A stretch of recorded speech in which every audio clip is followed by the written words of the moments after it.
Alright, welcome to my first video commentary.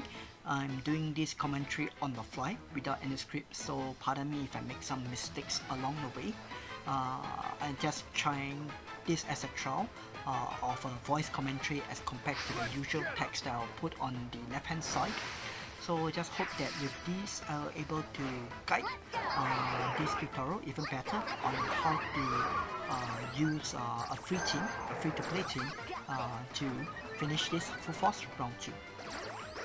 So the team I have here is a 2-5 Iris, a 1-5 Misty that is not fully graded, and a 2-5 Skylar. So being 2-5, I cannot use Confusion Rune on Iris, so I am using a Clearhead set instead. So our first priority is to stats up. Misty take care of the special defense and evasion. Skylar take care of speed and defense, and with Fanfare 2 Sync move is able to take care of attack states for Iris as well.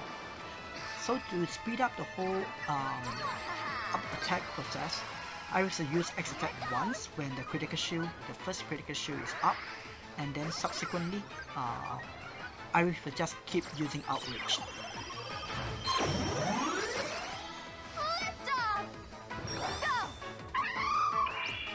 So right now we will be focusing our attack on Haxorus. Haxorus will be the next Pokemon to use critical shield after Salamence. So critical shield really severely limits the damage output that Iris can do. So he can't get rid of Salamence on the first run, but we have to get rid of opponent. We have to prevent opponent from setting up the second critical shield, which for this case by opponent's Haxorus. So I'm just going to target Haxorus onto a point where I'm very comfortable to able to one-hit Haxorus. Then I'll shift my focus away to Vibrava.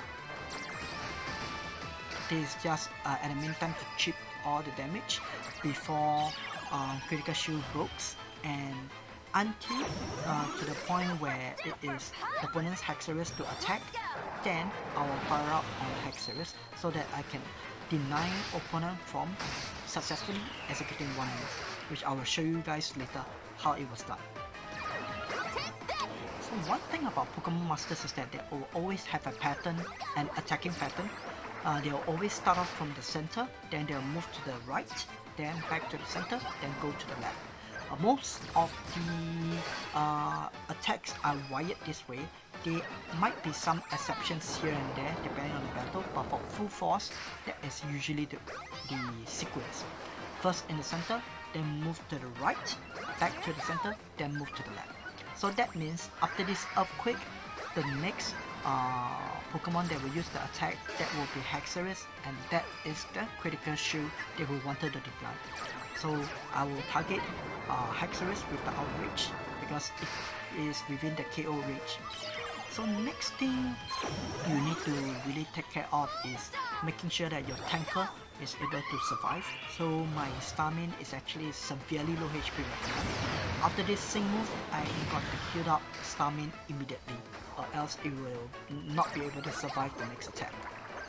So as you can see, Haxorus uses the critical shield, which I will deny it this time with Iris Outreach.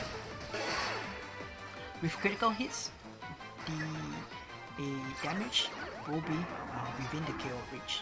And good thing is that right now, since I denied that critical shield, all subsequent attack from Iris will score a critical hit, and it will nicely fit within the KO range of Iris' single outreach attack. So this buys me time. I will able to bring the move Sync counter down to the next Sync move, while opponent's Sync counter will remain as 3. So this is a very good strategy to deny opponent's attack and use that as your advantage.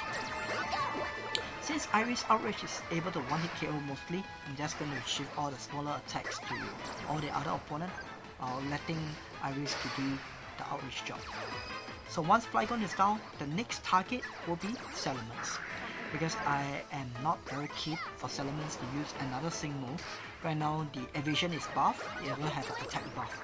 The Sync move is going to deal more damage, and with the current status of the HP that I have, I need to buy more time before my team can tank another single.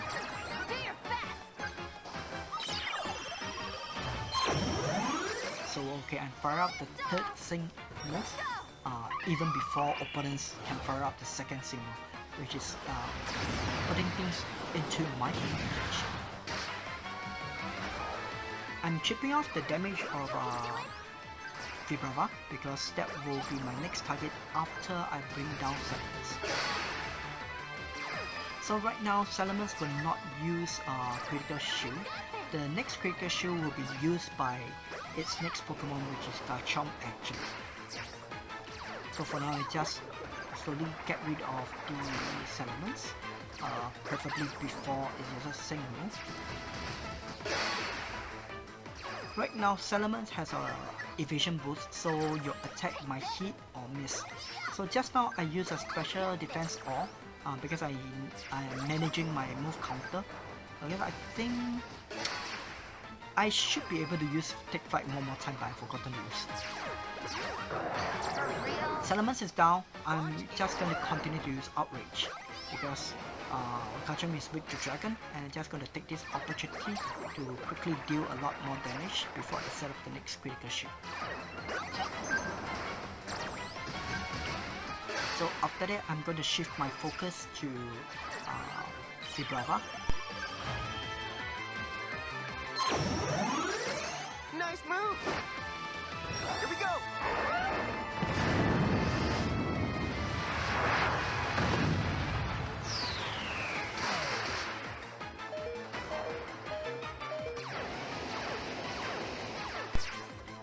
So one thing about Garchomp is that its Sync move also has added effects. So the added effects actually includes setting out Sandstorm, and it has Sand Shelter, it has Shifting Sand as well, and as you can see, its evasion is even boosted in sand. So since Garchomp has that kind of advantage, once it set up its critical shield, I'm going to shift my focus to the right hand side. Main purpose is to actually buy time so that by the time I can go back to Garchomp, the Sandstorm will have finished, the critical shield effect will have been gone. So as you can see right now, I'm targeting Vibrava instead. Right now, everything is within KO range, it's excellent. So the next key point, I would say the pivotal point of this whole full force battle is that even with critical shield, Iris Outreach is able to one-hit KO all the Pokemon on the right hand side. This is big, is because you are able to buy time to waste the opponent's Sandstorm, to waste the critical shield while reducing your Sync move counter. As you can see, Garchomp's Sync move counter is going to stay at 4, and Sandstorm is already down. Next up, critical shield will be down soon as well. And that will be the perfect time for me to shift my focus back to Garchomp to get an easy hit. Because as known, I can score critical hits on Garchomp, damage is going to be massive. As you can see, I fire off the 4th Sync move. I believe this is the 4th one, whereas opponent has only fired the 2nd one.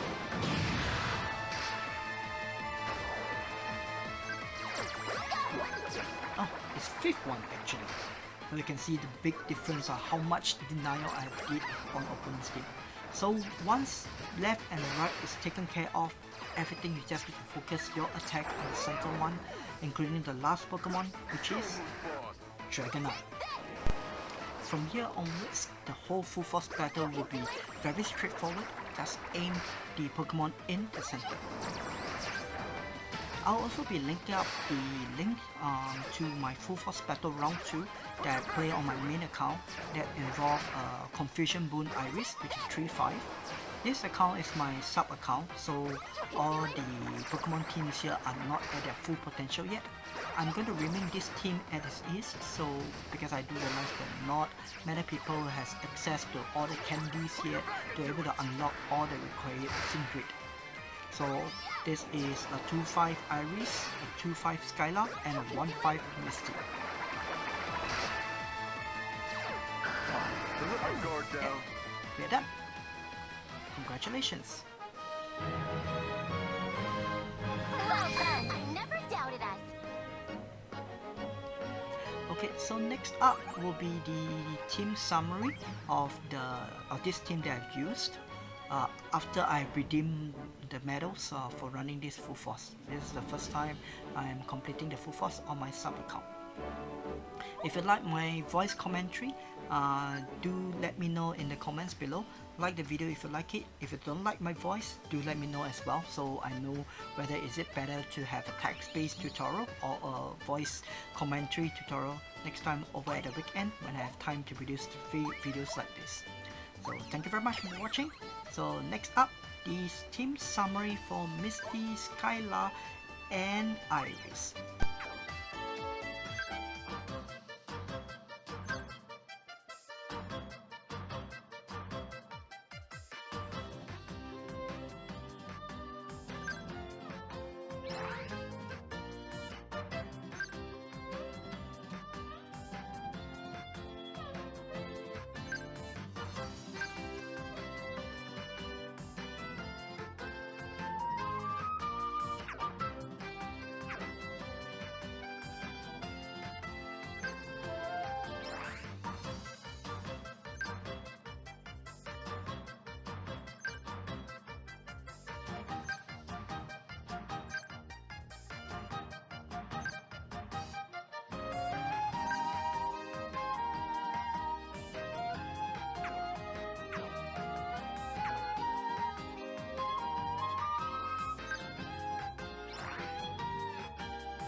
So that's it for today's video.